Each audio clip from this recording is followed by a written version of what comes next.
Bismillahirrahmanirrahim. Dear students, welcome back with another video of F2. This is our second part. In last part, we have discussed around 20 questions. Now we have to start with our first question, which is question number 21. So, in which of the following situation would a flexible budget be useful? Flexible budget का useful होगा. Large proportion of cost or fix? No. जब large portion fix है तो हमें flexible की बजाय कौन सा बजट ज़्यादा अप्रोप्रिएट है, फिक्स बजट ज़्यादा अप्रोप्रिएट है, तो इसका मतलब ये भी नहीं है, ये भी नहीं है. Many cost very with activity, yes, तो इसका मतलब ये भी हो सकता है, ये भी हो सकता है. अब क्या है high level of discretionary expenditure? इसका मतलब क्या है कि आपकी डिस्क्रीट के ऊपर है, आपके चाहने ना चाहने पे एक्सपेंडिचर हो रहा है, वो ज़्यादा वो है, तो फिर यहाँ पे भी फ्लेक्सिबल बजट नहीं आएगा. फ्लेक्सिबल बजट कहाँ पे होगा? जहाँ पे ज़्यादा कॉस्ट वेरिएबल होगी, तो यहाँ पे अप्रोप्रिएट मेरे मुताबिक बी ऑप्शन होना चाहिए. नेक्स्ट मूव करते हैं जी क्वेश्चन नंबर 22 की तरफ. Which of the following would be classified as production cost? कहता है बताएं इसमें से प्रोडक्शन कॉस्ट क्या होगी जो प्रोडक्शन से रिलेटेड है, वो आपने बतानी है. Cleaning products used in the factory to clean machinery. Wastage, wages, not wastage, wages of the supervisor of a service cost center, which exclusively sports the production cost centers. Depreciation of vehicles used for delivery products to customers. ये देखिए, ये तो selling distribution की बात आ रहा है ना, और बाकी दो जो हैं बेशक इनडायरेक्ट हैं, बट किस में डील हो रहे हैं, किस में आ रहे हैं, प्रोडक्शन रिलेटेड आ रहे हैं, तो इसका मतलब कौन सी अप्रोप्रिएट ऑप्शन है? 1 and 2.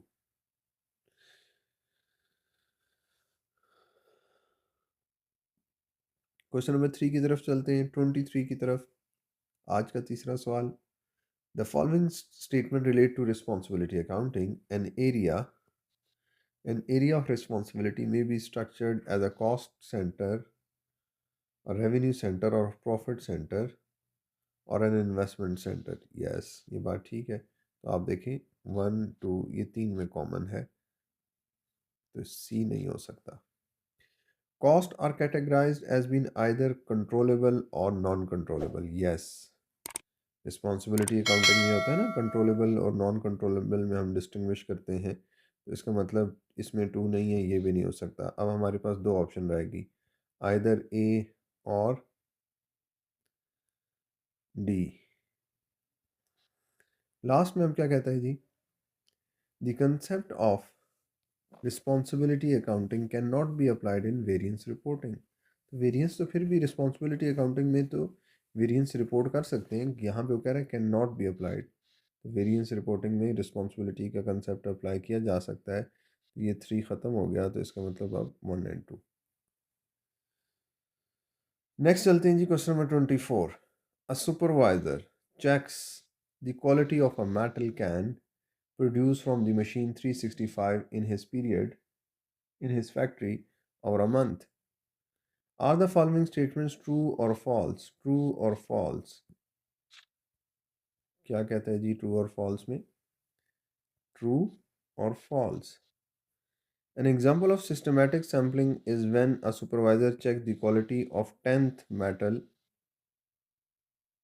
can produce from machine. तो क्या ये सिस्टमेटिक है? Yes, this is systematic. Every 10th can आप चेक कर रहे हैं. फिर दूसरी एग्जांपल क्या कहता है? An example of cluster sampling is where an organisation divides its product into categories and select the sample from each category. Yes, ये भी बात ठीक कर रहा है. तो क्लस्टर में हम क्या कर लेते हैं, डिफरेंट कैटेगरीज बना लेते हैं, बट वो उनकी होमोजीनियस नहीं होती, एक जैसी नहीं होती. नेक्स्ट देखें जी. The budgeted sales and cost for D co this year are as follows. Sales 34 per unit, which is 68,000, and variable cost 18 per unit is 36,000. Fixed cost is 9 per unit is 18,000. कहता what will be the budgeted sales and profit for DCO for the year ended including this new contract. ये new contract के बारे में बात कर रहा है. कहता है however DCO has just won a new contract to be fulfilled in the final month of this year when spare capacity exists. This will comprise making and selling 200 units at the same selling price and variable cost per unit. कहता है ये जो 200 हम extra देंगे ये भी same selling price पे होंगे.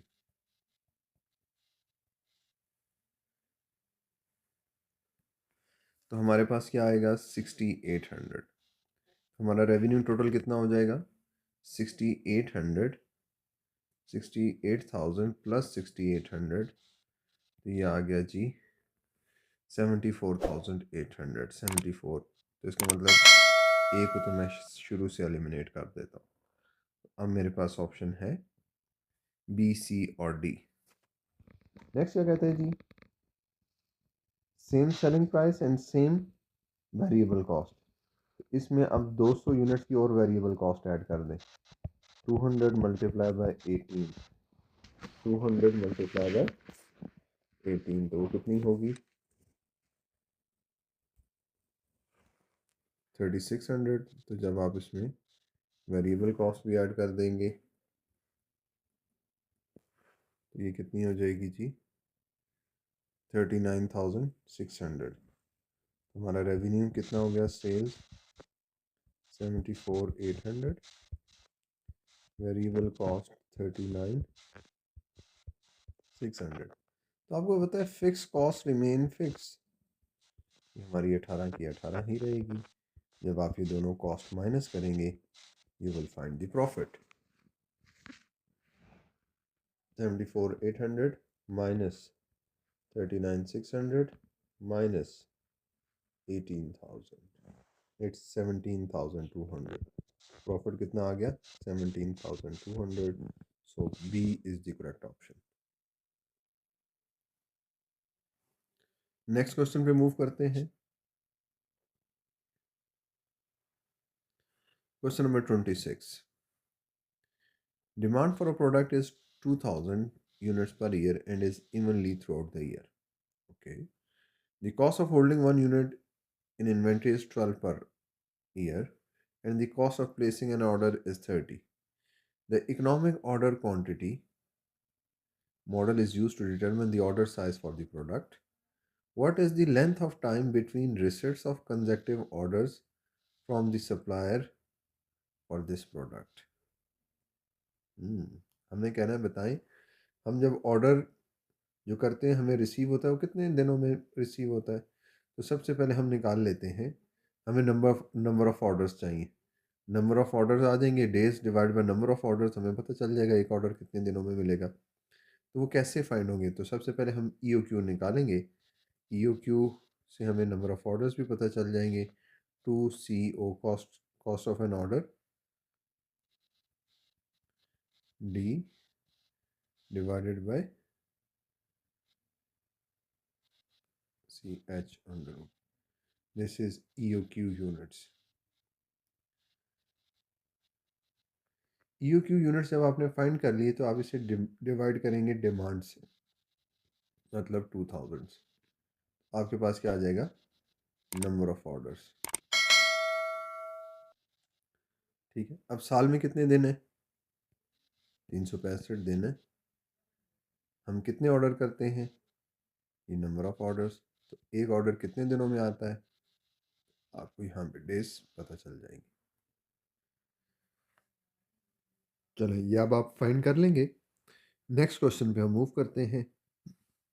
Question number 27. Which of the following statement is correct? Absorption costing will always produce a higher profit in a period than a marginal costing. No. कहता है किसी भी पीरियड में हमेशा absorption costing का profit ज़्यादा होता है. नहीं. आखिरी में कह रहा है किसी भी पीरियड में प्रॉफिट लो होता है. नहीं. तो ये दो बातें तो हो ही नहीं सकती. अब दो बातें रह गई. Absorption costing will only produce a lower profit than marginal costing if quantity increases. No. If in quantity increases, absorption profit will show higher profit than marginal costing, C is the correct option. हमने क्या पढ़ रखा है, first in first out नहीं, absorption costing और margin costing. अगर inventory बढ़ रही होगी, एब्जॉर्प्शन कॉस्टिंग का प्रॉफिट ज़्यादा आएगा। क्यों? क्योंकि क्लोजिंग इन्वेंट्री ज़्यादा होगी। क्लोजिंग इन्वेंट्री क्यों ज़्यादा होगी? क्योंकि क्लोजिंग इन्वेंट्री की कॉस्ट में एक फिक्स ओवरहेड भी है जो कि मार्जिनल कॉस्टिंग में नहीं है। तो जब क्लोजिंग इन्वेंट्री एब्जॉर्प्शन कॉस्टिंग में ज़्यादा होगी तो हम ज़्यादा बड़ी वैल्यू माइनस करेंगे कॉस्ट ऑफ सेल्स से, तो कॉस्ट ऑफ सेल्स कम आएगी, और जब कॉस्ट ऑफ सेल्स कम आएगी तो प्रॉफिट अल्टीमेटली हायर हो जाएगा। तो बिल्कुल बेसिक सा कंसेप्ट, MA1 का कंसेप्ट। नेक्स्ट चलते हैं जी क्वेश्चन नंबर 28 की तरफ। क्या कहते हैं, what was the budgeted contribution for the period. Actual contribution है, देखिए बजटेड हमने फाइंड करना है। Budgeted contribution x, volume variance कितना है 10,000 नेगेटिव, प्राइस वेरिएंस कितना है 5,000,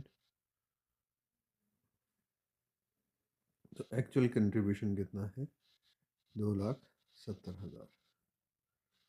अब आप फाइंड कर सकते हैं X minus 10,000 plus 5,000 is equal to 270। तो अब देखिए एक्स इज इक्वल टू 275। हम चेक कर लेते हैं, इस तरह की ऑप्शन दी हुई है एग्जामिनर ने। Yes, we have option A. Option A is the correct option. So question number 29, a firm monitors labor activity. Information for last period is as follows. Budgeted production budget कितना है 5,000 units. Actual production कितनी है 6,000 units. Actual और work 75,000। Standard hours per unit 12। What is the labour capacity ratio. Capacity ratio क्या होती है, पहले तो आपको इसका फार्मूला पता होना चाहिए। कैपेसिटी रेशो क्या थी, हमने कहा था कि जो हमने हमारे पास एक्चुअल जो काम किया है डिवाइडेड बाय बजटेड। एक्चुअल कितने हमने काम किया है 75,000। बजट हमने क्या बनाया था 5,000 मल्टीप्लाई बाय 12। बजट हमने बनाया था 60,000 का, उससे हमने ज़्यादा काम किया। तो जब आप इसे फाइंड करेंगे तो more than 100%, I will guess it's 125%। आप चेक भी कर लें, 100 से अबव होगा, 125 मुझे लग रहा है, आप चेक कर लें। नेक्स्ट देखें जी क्वेश्चन नंबर 30। कहता है what was the actual cost per unit for the period. Standard price कितनी है 10। मटेरियल परचेज कितना किए 2,500 यूनिट्स। तो मल्टीप्लाई बाय 10, तो इसका मतलब आपने 25,000 लगाया होगा। और प्राइस कितनी आई है 5,000 एडवर्स, तो इसका मतलब आपने एक्चुअल जो आपके पैसे लगे हैं वो स्टैंडर्ड से 5,000 ज़्यादा लगे हैं, तो कितने लगे हैं 30,000 कॉस्ट आई है। इस 30,000 में आपने क्या ख़रीदा है, इस 30,000 में आपने 2,500 यूनिट ख़रीदे। तो एक यूनिट की प्राइस क्या आ गई, this is the price of 1 unit. आप चेक कर सकते हैं 30,000 divided by 2,500, you will get 12. 12 is the correct option.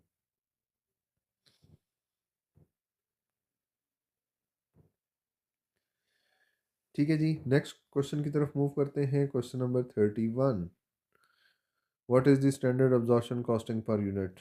Last mock में हमने ये डिस्कस किया था और उम्मीद है आपने वहाँ पे कर लिया होगा। मुझे तो इसका आंसर भी नज़र आ रहा है, 70 आंसर था। कैसे था, देखिए हमने कहा था सेलिंग प्राइस कितनी है 80, स्टैंडर्ड कंट्रीब्यूशन कितना है 18, तो 8, इसका मतलब क्या है हमारे पास वेरिएबल कॉस्ट कितनी है 62। This 62 is variable cost. तो अब्जॉर्प्शन कॉस्ट में हमने अभी थोड़ी देर पहले बात की है, फिक्स कॉस्ट भी ऐड करेंगे। तो फिक्स कॉस्ट ऐड करेंगे तो 62 से ज़्यादा हो जाएगी, तो 62 से ज़्यादा सिर्फ एक ही ऑप्शन है 70। तो कितनी ज़्यादा हो जाएगी? 8 ज़्यादा हो जाएगी। कैसे ज़्यादा होगी ये 8? इसके लिए आप मॉक 5 देखें, इससे आपको भी फ़ायदा होगा और आपकी रिवीजन भी हो जाएगी।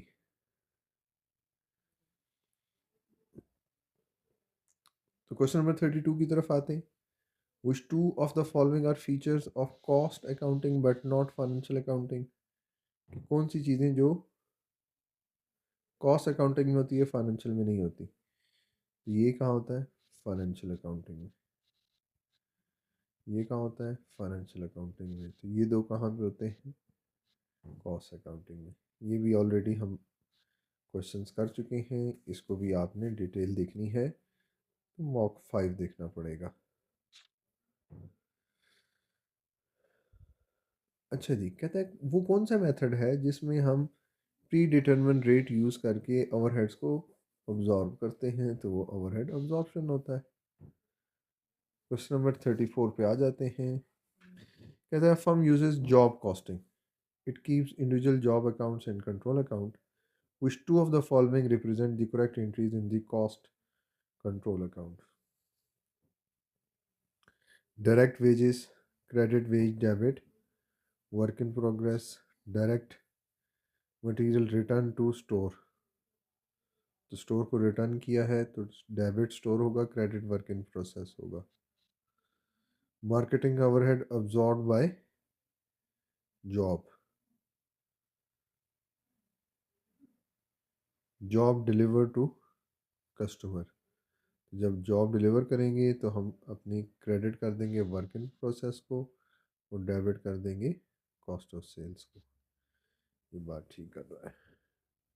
तो A and D R correct options. Question number 35। The following statement relate to measuring the performance of a charity which provides aid to starving people। भूखे लोगों को चैरिटी खाना खिलाती है। कहते हैं the value of benefit are difficult to measure in monetary terms. भूखे को खाना खिलाने से फाइनेंशियली आपको क्या बेनिफिट हुआ है तो हम उसको मेजर नहीं कर सकते। ये बात ठीक है? यस, डिफ़िकल्ट है मेजर करना। This statement is true, one is true. इसका मतलब इसमें वन नहीं है।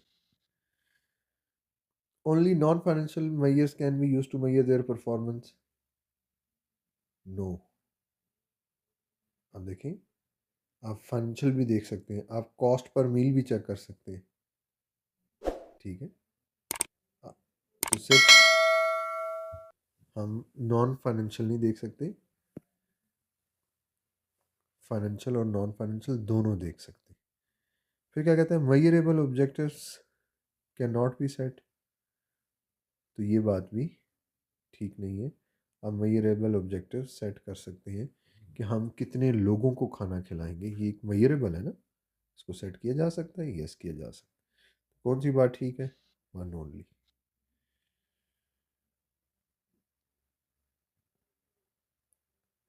तो आज ये हमारा एमसीक्यूज़ का लास्ट पार्ट था। अभी तक हमने 6 मॉक्स डिस्कस किए हैं और मुझे स्टूडेंट्स ने, डिफरेंट स्टूडेंट्स ने कुछ उसमें से 4 से 5 मिस्टेक्स भी आइडेंटिफाई किए हैं। तो मैं आप सबका, जिन्होंने आइडेंटिफाई किए हैं, वो आपका मशकूर हूँ कि आपने बताया। कि मैंने आपको लास्ट भी वीडियो में हमने बात की थी कि अक्सर जब मैं ये रिकॉर्डिंग कर रहा होता हूँ, अभी भी मेरे पास रात के 2 बजे हैं, तो अक्सर मैं कोई पॉइंट रीड करने में या कोई मिस्टेक हो भी जाती है, तो आप लोग जब हाईलाइट करते हैं तो वो मैं बाकी स्टूडेंट्स को भी बता देता हूँ। इससे मुझे एक तो ये भी पता चल रहा है कि आप क्वेश्चंस को बड़े सीरियसली लेते हैं और ठीक से अटेम्प्ट कर रहे हैं। तो जो जो स्टूडेंट्स एग्ज़ाम दे रहे हैं, बेस्ट ऑफ लक। अल्लाह ताला आपको कामयाब करें। पढ़ते रहें, मेहनत करते रहें और मेहनत चैनल देखते रहें। दुआओं की दरख्वास्त। अस्सलामु अलैकुम व रहमतुल्लाहि व बरकातहू।